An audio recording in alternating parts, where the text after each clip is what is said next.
알고 나면 도움되는 주역 네 번째 강의를 시작하겠습니다. 이번 강의는 지난번 강의에 이어서 먼저 중자에 대해서 보충 설명을 하도록 하겠습니다.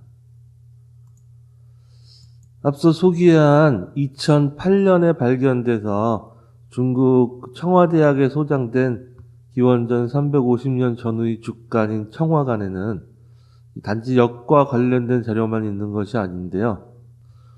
그 중에는 본래 고대 사서 3경 중 하나인 상서 혹은 서경이라고 부르던 그런 역사 문헌들과 같은 류의 보훈이라는 글도 발견되었습니다.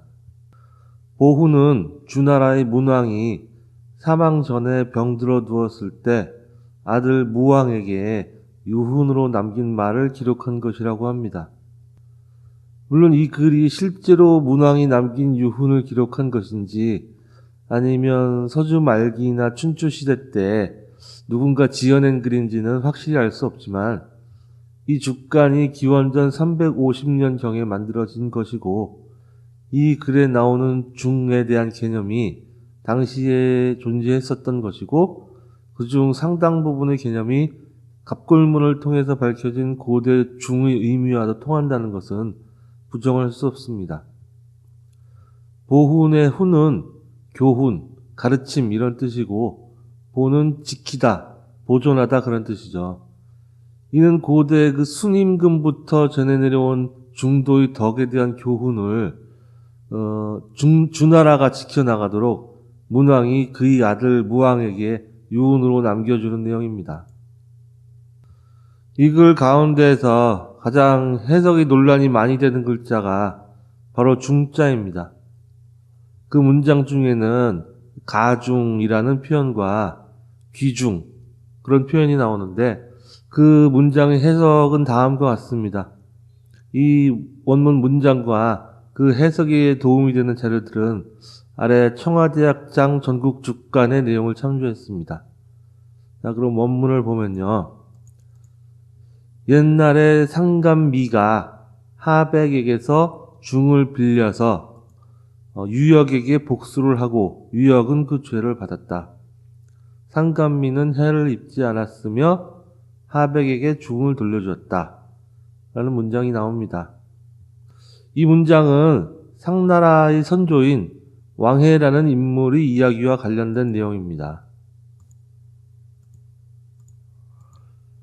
왕해는 한나라 때 상부족의 7대 수령이었던 인물로 소를 부리는 법을 알리고 소가 끄는 수레를 개발한 인물이라고 합니다. 또 남아도는 소와 양을 이끌고 인근의 다른 부족으로 교역을 나가서 상업을 일으키기도 하였습니다. 후에 장사하는 사람을 상인이라고 부른 것도 이러한 상나라의 조상인 왕해가 교역을 왕성하게 하였기 때문이라고 보기도 합니다. 앞서 보훈에 나오는 사건의 배경을 간단히 설명하자면 왕해가 소와 양을 이끌고 유역이라는 이름의 땅에 교역을 나갔다가 유역의 군주에게 죽임을 당합니다. 죽임을 당한 이유는 유역 땅의 군주가 왕해가 가진 많은 재물에 욕심을 내서 죽였다고 하기도 하고 왕해가 유역 땅의 군주의 부인과 눈이 맞아서 유역의 군주가 질투심으로 왕해를 죽였다고 하기도 합니다. 아무튼 이렇게 왕해가 유역의 군주에게 죽임을 당하는데 왕해의 아들 상감미가 이를 복수하기 위해 하백에게 군사를 빌려서 유역을 공격합니다. 앞에 글은 바로 왕의 아들이 유역 땅을 공격한 일을 말하는 것입니다. 위에 보훈에 나오는 문장은 특히 죽석인연이라는 역사서에 나오는 아래 기록과 그 문장이 비슷합니다. 제설 16년 은후 미가 은나라의 제후 미가 하백의 군사를 빌어 유역을 정벌하고 그 군인 면신을 죽였다. 제설은 당시 한나라의 왕입니다. 그런데 또 중국의 이 산해경이라는 고전이 있습니다. 거기 그 대황 동정편에 보면 이에 대한 동진 시대에 곽박의 주에서 죽서에서 인용한 글이라고 적은 문장이 있는데 그 문장이 다음과 같습니다. 은주 감미 가사우 하백 이벌 유역 멸지. 은나라의 군주인 감미가 빌릴 가짜를 써서 군사를 하백에게서 빌려서 이로써 유역을 정벌하고 그를 멸망시켰다. 이어서 살기군 면신냐, 그 군주인 면신을 죽였다라고 나옵니다. 바로 이 문장의 가사우하백과 앞서 나온 보훈의 가중우하의 문장 구조가 매우 비슷하죠. 그래서 청와대학 교수인 이학근은 보훈의 하를 유역의 군주인 하백으로 보고 가는 빌릴 가짜로 해석합니다. 이 문장의 해석은 여러 가지 설이 분분하지만 저는 이 해석을 따릅니다. 그런데 이렇게 보면 보훈에 나오는 중이 앞서 곽박이 인용한 문장에서 군대를 뜻하는 사에 대응이 되죠. 즉 가중하란 직역하면 하백에게서 중을 빌리다는 뜻인데 중은 여러 무리를 모으는 지도자와 그 지도자를 중심으로 따르는 무리를 상징하므로 군대의 뜻으로도 해석이 될 수 있는 것입니다. 그래서 앞서 군사려자에 나오는 깃발을 군대의 중심인 지도자로 해석할 수 있었던 것이고 그러한 중심과 중심이 지니는 힘의 의미가 깃발에 있기 때문에 깃발을 표시한 중자에 그러한 의미를 붙일 수 있었던 것입니다. 결론적으로 가중우하는 하백의 군대를 지휘할 권한의 표식인 깃발을 빌렸다는 뜻이고 이는 곧 하백의 군사를 빌렸다는 뜻이 되는 것입니다. 그리고 뒤에 오는 귀중우하는 군사와 그 지휘 권한을 상징하는 깃발을 하백에게 돌려주었다는 뜻이 됩니다.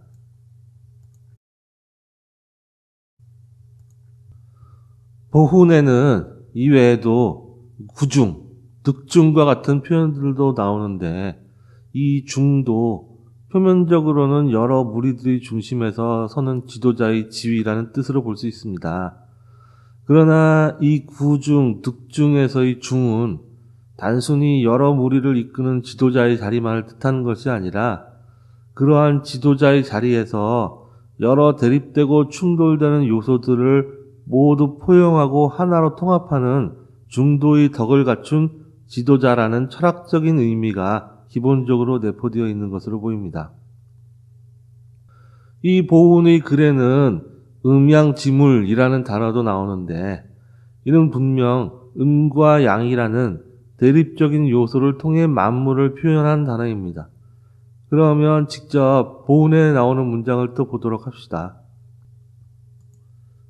이 문장과 그 해석에 도움이 되는 자료들은 아래 청와대학장 전국주간에 나오는 내용을 참고했습니다.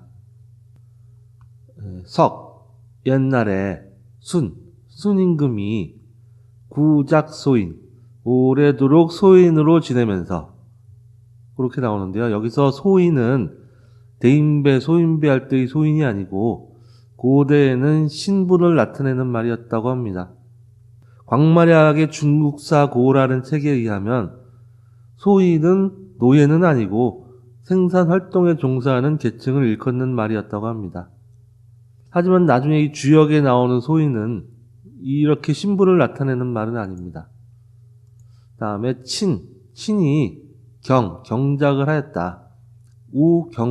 경모에서 친이 경작을 하였다고 하는데요.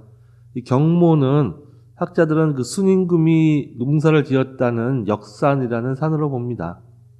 즉 순임금이 역산에서 친히 경작을 하면서 공구중, 중을 구하는 것을 두려워하였다. 여기서 공은 두려워할 공자인데 이는 중이 무서워서 벌벌 떨었다는 뜻이 아니라 중에 대해서 신중하게 여기고 가벼이 여기지 않았다는 뜻으로 봐야 할 것 같습니다. 여기서 이 중을 지도자나 왕위의 뜻으로 해석을 한다면 구중하는 것을 두려워했다는 것은 왕의 자리를 구하는 것을 두려워하고 사용하였다는 뜻으로도 해석이 가능하죠. 그러나 뒤에 나오는 문장들을 고려해서 전체 문맥으로 볼 때 여기서 중은 서로 대립적인 사물들을 중도적 입장에서 취합하고 조절한다는 개념으로 보는 것이 더 합당해 보입니다. 이 경우엔 순임금이 중도의 덕을 기르기 위해 삼가하고 힘썼다는 뜻으로 해석이 됩니다. 다음 문장을 보면 자는 스스로 자자이죠. 스스로 걔는 뭔가에 대해서 이렇게 심사숙고하고 생각하는 것입니다. 궐은 그, 지는 뜻. 그 뜻을 스스로 심사숙고하면서 생각해서 불이후 서만성지 다요.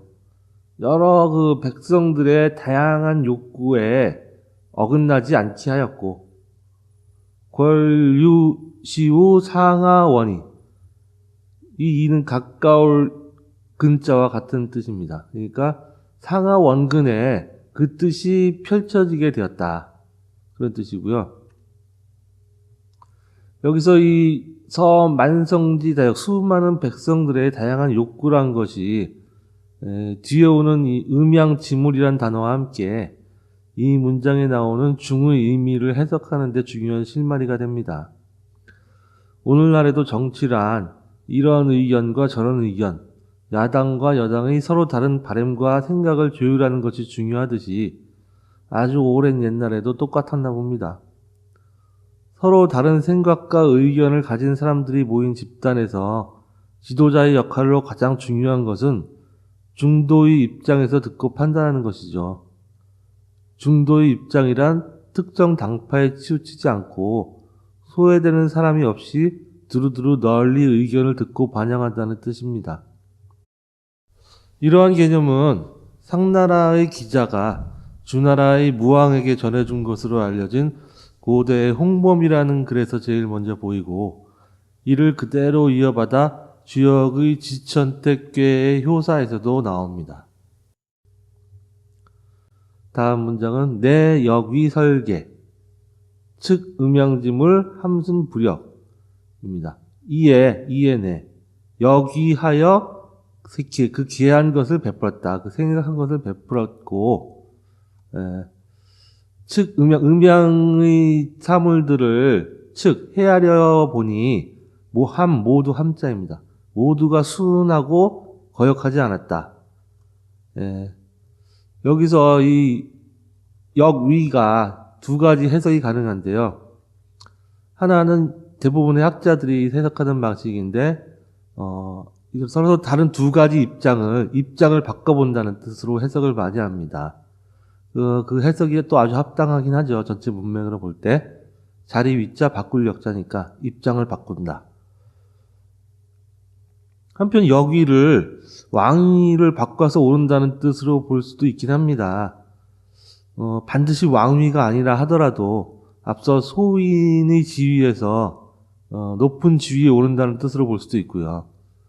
순임금은 본래 소인 계층이었지만 그의 효성과 사람됨에 관한 소문을 들은 요임금이 그에게 자신이 두 딸을 시집 보내고 정사를 맡기게 되죠.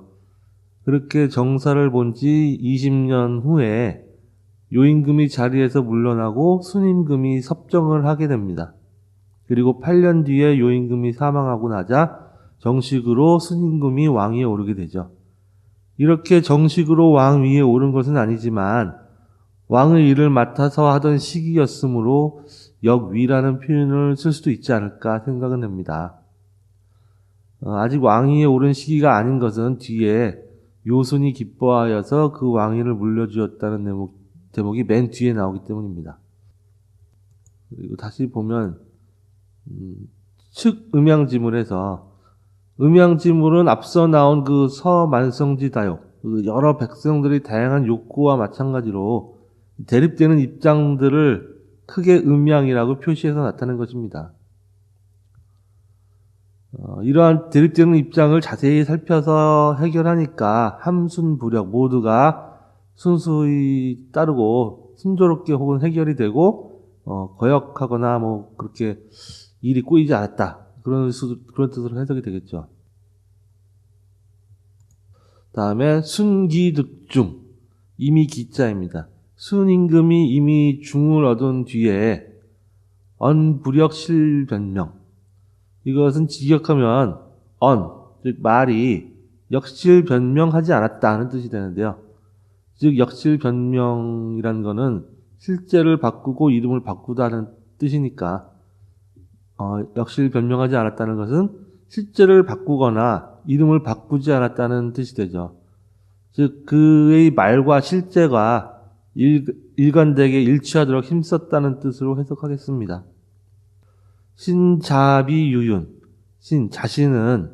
자는 이렇게 보태다는 뜻으로 보아서 학자들은 대부분 더욱의 뜻으로 해석합니다. 자신은 더욱 갖추고, 그리고 윤은 믿음입니다. 즉 자신은 더더욱 이런 중도의 덕을 갖추고 믿음이 가도록 하였다, 이렇게 해석이 되고요. 익불에 게을리하지 않아서 용작 삼강지덕, 삼강의 덕을 지었다. 그리고 제요가지, 요임금이 그를 기뻐하여서 용수궐서, 그 왕위를 물려주었다. 여기서 삼강의 덕은 해석이 분분한데요. 제 생각에는 그냥 직역해서 3대로 전해 내려간 중도의 덕이라고 해석해도 될 것 같습니다.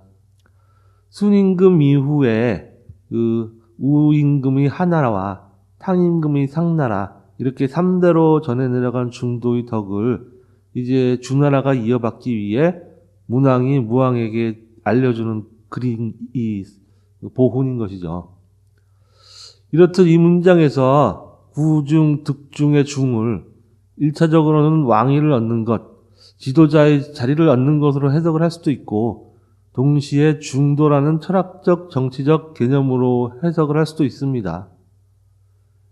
문왕이 무왕에게 중의 중요성을 알려주면서 이렇게 서로 다른 두 가지 중의 개념을 일러주는 것은 이 중이라는 개념이 어떻게 발전되어 왔는지 그것을 알려주는 것이라고 볼 수도 있는 것이죠. 이 문장에 내포된 그 많은 백성들이 서로 다른 바램, 상하, 가깝고 먼 것 등이 대립되는 개념들이 나오는 것과 그것을 음양으로 몰아서 표현한 것, 그리고 그러한 음양의 대립 개념을 헤아려서 모두가 따르게 된다는 내용을 고려하면 중에는 단지 지도자의 자리 이외에 지도자의 자격, 즉 서로 대립되는 생각들을 중도적 입장에서 해결하고 포용한다는 철학적 개념이 동시에 내포되어 있다는 것을 볼 수 있는 것입니다. 즉 고대인들에게 있어서 왕이나 지도자를 중이라고 상징해서 부른 것은 단지 왕이나 지도자가 사람들을 모으는 중심 인물이란 의미만 있는 것이 아니라 동시에 그렇게 많은 사람들이 가지고 있는 서로 다른 대립적인 생각들을 모두 포용해서 중도를 취할 능력의 의미도 동시에 가지고 있는 것이라고 볼 수 있습니다. 이렇게 하나의 단어에 두 가지의 중의적인 뜻을 내포하는 경우가 고대의 단어들 중에는 종종 볼 수 있는데, 그러한 예는 나중에 주역할 때 역자의 의미에서도 나타나게 됩니다. 이것은 나중에 다루도록 하겠습니다. 앞서 군사를 의미하는 려자의 깃발과 중에 나오는 깃발을 연관짓게 된 것은 바로 중이라는 단어가 이 보훈이라는 글에서 군대 및 지도자와 같은 뜻으로 쓰이기도 하고 서로 대립되는 것을 취합하여 중도를 취하는 의미도 포함하고 있기 때문입니다. 이번 강의는 이렇게 중의 보충 설명으로 마무리 짓고 다음 강의에서 다시 통행본에 나오는 건자에 대해서 계속 알아보도록 하겠습니다.